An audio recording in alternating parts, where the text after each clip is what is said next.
दोस्तों, स्वागत है सभी का एग्जाम से दमस यूट्यूब चैनल पर। क्लास 11th केमिस्ट्री का मोस्ट इंपॉर्टेंट वार्षिक परीक्षा का मॉडल पेपर देखेंगे आज के इस वीडियो में। 70 नंबर का पेपर है।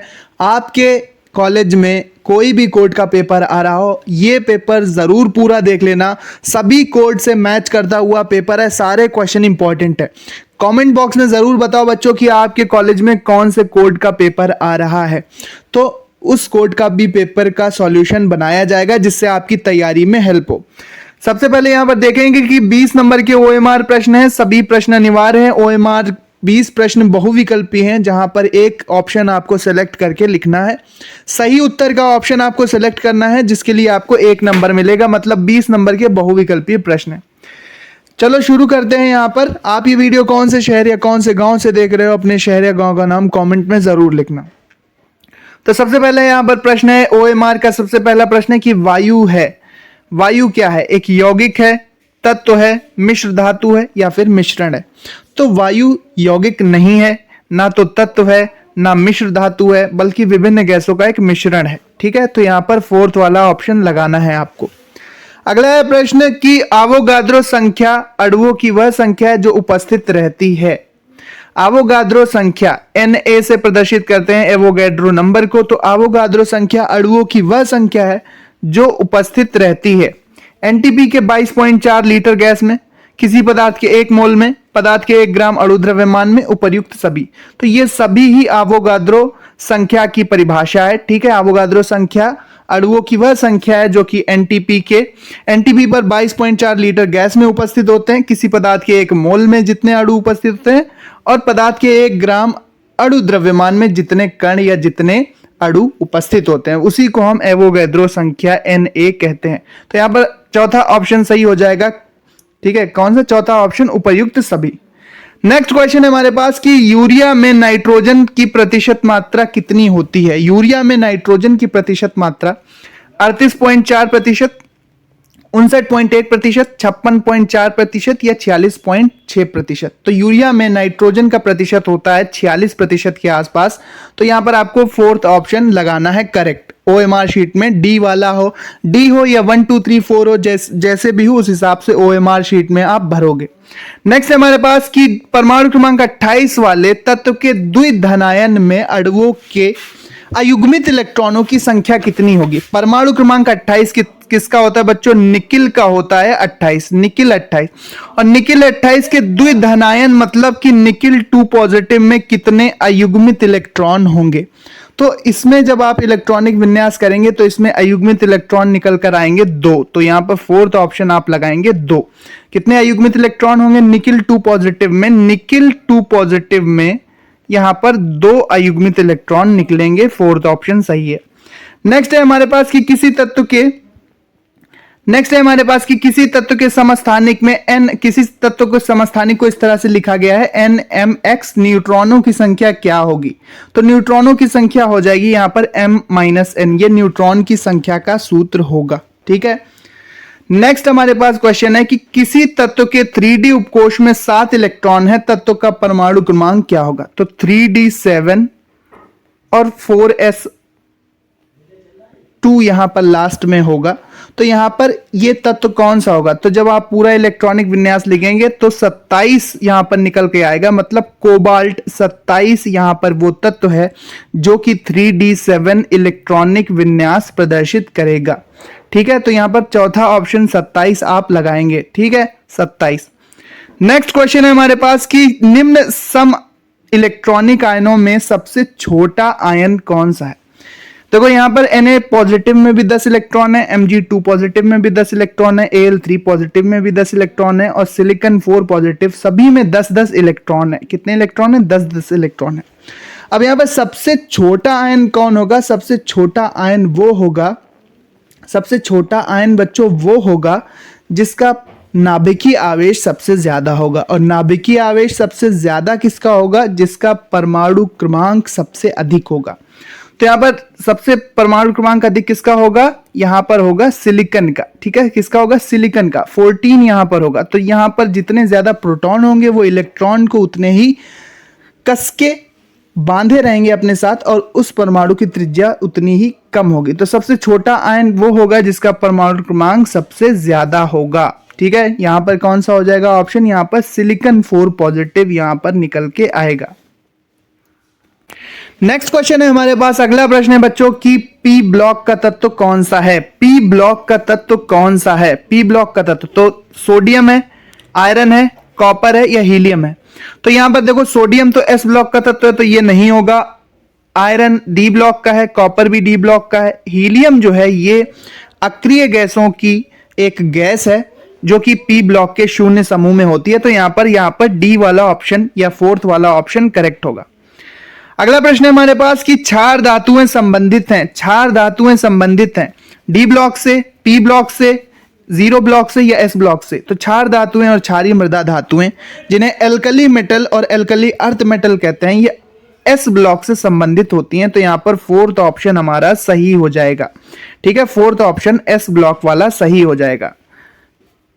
अगला प्रश्न है हमारे पास कि आयनों के निम्नलिखित युग्मों में से कौन एक सम इलेक्ट्रॉनिक युग्म नहीं है। मतलब आयन ऐसे जिसमें समान इलेक्ट्रॉन हो। तो यहां पर देखो ऑक्सीजन 2 नेगेटिव में 10 इलेक्ट्रॉन, फ्लोरीन 1 नेगेटिव में 10 इलेक्ट्रॉन, तो ये तो सम इलेक्ट्रॉनिक हैं दोनों। सोडियम 1 पॉजिटिव में 10 इलेक्ट्रॉन, Mg2 पॉजिटिव में भी 10 इलेक्ट्रॉन, तो यहां पर भी 10-10 इलेक्ट्रॉन है। इस जोड़े में भी ये जोड़ा भी सम इलेक्ट्रॉनिक है।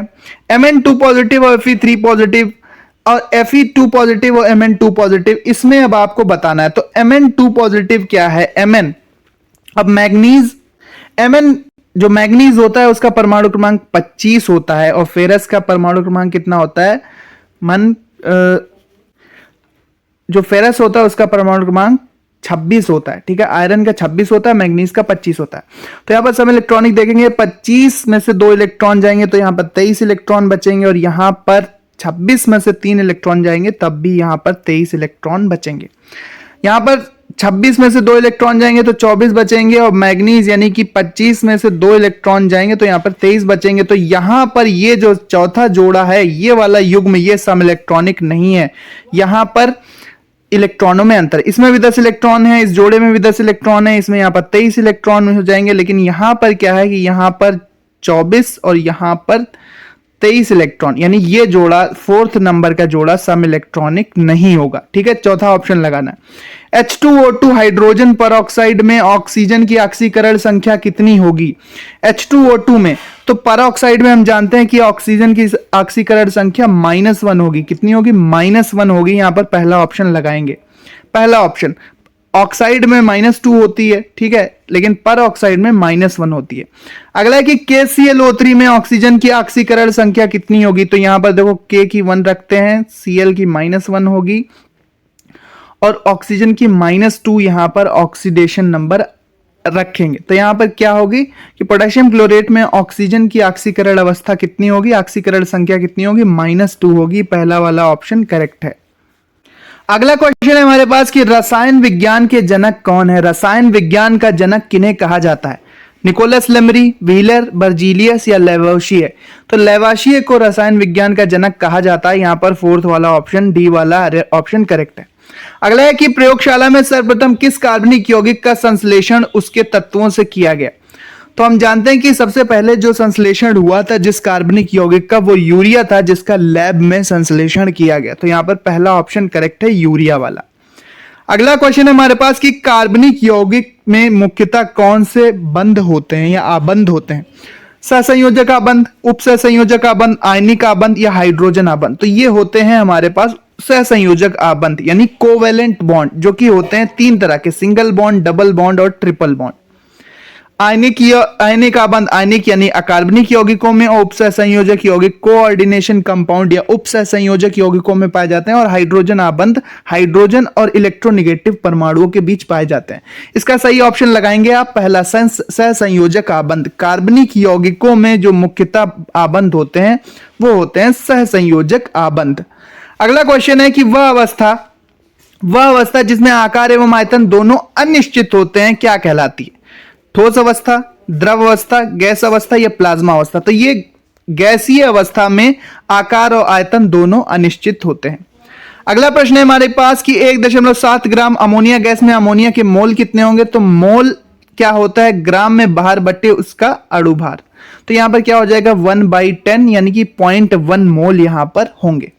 कितने होंगे बच्चों 0.1 मोल यहां पर अमोनिया का निकल के आएगा। सी वाला ऑप्शन करेक्ट है। ठीक है, सी वाला ऑप्शन करेक्ट है। एक सेकेंड, मोल कैसे निकालते हैं कि 1.7 ग्राम में भार बटे अमोनिया NH3 का यहां पर अणु भार रखेंगे जो कि 17 होगा, तो यहां पर 1/10 आएगा जो कि यहां पर मोलों की संख्या निकल के आएगी 0.1 मोल। अगला क्वेश्चन है कि कार्बन परमाणु में कितने अयुग्मित इलेक्ट्रॉन होते हैं। तो हम जानते हैं नॉर्मली तो 2 अयुग्मित इलेक्ट्रॉन होते हैं, लेकिन उत्तेजित अवस्था में कार्बन में 4 अयुग्मित इलेक्ट्रॉन होते हैं जो कि 4 कोवेलेंट बॉन्ड बना सकते हैं। 4 बॉन्ड बनाता है कार्बन। तो यहां पर 4 ऑप्शन वाला 4 यानी बी ऑप्शन आप यहां पर सही लगाएंगे। ठीक है, 4। नेक्स्ट क्वेश्चन है कि निम्न में से किसका आकार सबसे बड़ा है। तो यहां पर देखिए दिया है सेकंड डे के तत्व ही है बेरियम, ठीक है, मैग्नीशियम, बेरियम और रेडियम। तो ऊपर से नीचे जाने पर आकार बढ़ता है, तो यहां पर जो रेडियम का आकार होगा वो सबसे बड़ा होगा क्योंकि ये ग्रुप में सबसे नीचे है। नेक्स्ट हमारे पास कि कैल्शियम के संयोजी कोश में कितने इलेक्ट्रॉन होते हैं। तो कैल्शियम का परमाणु क्रमांक 20, तो 2,8,8, ठीक है, 2,8,8,2। तो यहां पर संयोजी कोश में 2 इलेक्ट्रॉन हैं। पहला वाला ऑप्शन आप लगाएंगे सही। अब यहां पर 2-2 नंबर के छोटे प्रश्न आ जाते हैं कि नाभिक की खोज के संबंध में रदरफोर्ड के प्रकीर्णन प्रयोग को तैयार कर लेना इंपॉर्टेंट है। वैद्युत ऋणात्मकता क्या होती है, इलेक्ट्रॉन को आकर्षित करने की क्षमता, फ्लोरीन की सबसे ज्यादा, हाइड्रोजन की सबसे कम। सिंपल सा कॉन्सेप्ट है। आवर्त सारणी में परमाणु एवं समूहों में परमाणु क्रमांक बढ़ने पर वैद्युत ऋणात्मकता कैसे बढ़ती है। तो अगर हम आवर्त सारणी में लेफ्ट टू राइट जाएंगे तो इलेक्ट्रोनेगेटिविटी वैद्युत ऋणात्मकता बढ़ती है। किसी ग्रुप में ऊपर से नीचे आएंगे तो वैद्युत ऋणात्मकता घट जाती है। नेक्स्ट चलते हैं हम क्वेश्चन पे कि दीर्घाकार आवर्त सारणी के प्रारूप SPDF ब्लॉक के तत्वों के आधार पर समझाइए। तो हम जानते हैं कि S ब्लॉक ऐसे बनाएंगे, बीच में आप D ब्लॉक दे देंगे और साइड में P ब्लॉक देंगे, उसके नीचे आप F ब्लॉक की 2 सीरीज आप यहां पर इस तरह से देते हैं, लैंथेनाइट और एक्टिनाइट। बनाइएगा, तत्व के एग्जाम्पल दीजिएगा, इलेक्ट्रॉनिक विन्यास से आप वर्गीकरण का आधार समझाएंगे। अगला है कि निम्न आयनों को उनके आयनिक त्रिज्या के बढ़ते क्रम में व्यवस्थित कीजिए। आयनिक त्रिज्या सबसे कम किसकी होगी, जिसका परमाणु क्रमांक सबसे ज्यादा होगा। सबसे ज्यादा परमाणु क्रमांक किसका है, यहां पर मैग्नीशियम 2 पॉजिटिव का है, तो ये आयन सबसे छोटा होगा। इससे बड़ा कौन होगा बच्चों, इससे बड़ा होगा हमारे पास सोडियम 1 पॉजिटिव, सभी में इलेक्ट्रॉन की संख्या 10 है। फिर इससे बड़ा कौन होगा, इससे बड़ा होगा फ्लोरीन 1 नेगेटिव और इससे बड़ा कौन होगा ऑक्सीजन 2 नेगेटिव। तो ये त्रिज्या का बढ़ता क्रम हो जाएगा, इधर त्रिज्या बढ़ेगी। नेक्स्ट क्वेश्चन है हमारे पास कि ध्रुवीय तथा अध्रुवीय सहसंयोजक बंध। अब H और H में ये अध्रुवीय सहसंयोजक बंध है, ठीक है। समान इलेक्ट्रोनेगेटिव वाले परमाणुओं के बीच हाइड्रोजन के बीच जब बॉन्ड बनेगा तो ये अध्रुवीय, नॉन पोलर कोवेलेंट बॉन्ड।